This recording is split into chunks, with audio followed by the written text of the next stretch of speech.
മഹാരാഷ്ട്ര ഉപമുഖ്യമന്ത്രി ഏകനാഥ് ഷിൻഡെയെ പരിഹസിച്ചെന്ന ആരോപണത്തിൽ കോമഡി താരം കുനാലിനെ വെല്ലുവിളിച്ച് മഹാരാഷ്ട്ര മന്ത്രി രഘുനാഥ് പാട്ടീൽ. കുനാൽ കമ്ര മാപ്പ് പറഞ്ഞില്ലെങ്കിൽ ശിവസേനയുടെ തനിനിറം കാണിക്കുമെന്നും ഷിൻഡെ പക്ഷം മന്ത്രിയുടെ ഭീഷണി. മഹാരാഷ്ട്ര ഉപമുഖ്യമന്ത്രി ഏകനാഥ് ഷിൻഡെയെ ഒരു പാരഡി ഗാനത്തിലൂടെ അധിക്ഷേപിച്ചെന്ന ആരോപണമുയർത്തിയാണ് മഹായുതി സഖ്യ നേതാക്കൾ മാറി മാറി ഭീഷണി ഉയർത്തുന്നത്. മുഖ്യമന്ത്രി ദേവേന്ദ്ര ഫട്നാവിസ് കുനാൽ കമറയുടെ കോമഡി നിലവാരമില്ലാത്തതായിരുന്നുവെന്നും ഷിൻഡെയോട് മാപ്പ് പറയണമെന്നും ആവശ്യപ്പെട്ടിരുന്നു. उपमुख्यमंत्री श्री एकनाथ शिंदे जी को अपमानित करने का प्रयास किया है, ये गलत है. എന്നാൽ മാപ്പ് പറയില്ലെന്ന നിലപാടിലാണ് കുനാൽ കമറ. കുനാൽ മാപ്പ് പറഞ്ഞില്ലെങ്കിൽ ശിവസേനയുടെ തനിനിറം കാണിച്ചു കൊടുക്കുമെന്നാണ് മഹാരാഷ്ട്ര മന്ത്രി രഘുനാഥ് പാട്ടീലിന്റെ ഭീഷണി. മാപ്പ് പറഞ്ഞില്ലെങ്കിൽ പുറത്തു വരുമല്ലോ എന്ന താക്കീതും മന്ത്രി ആവർത്തിച്ചു.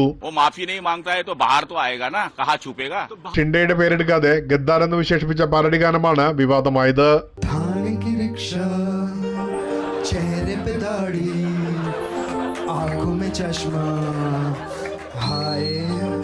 എന്നാൽ കുനാൽ പറഞ്ഞതിൽ തെറ്റില്ലെന്നും വഞ്ചകനെ വഞ്ചകൻ എന്നല്ലാതെ പിന്നെന്താണ് വിളിക്കേണ്ടതെന്നും ഉദ്ധവ് താക്കറെ ചോദിക്കുന്നു. कुणाल कामरा ने मुझे नहीं लगता कुछ गलत कहा है.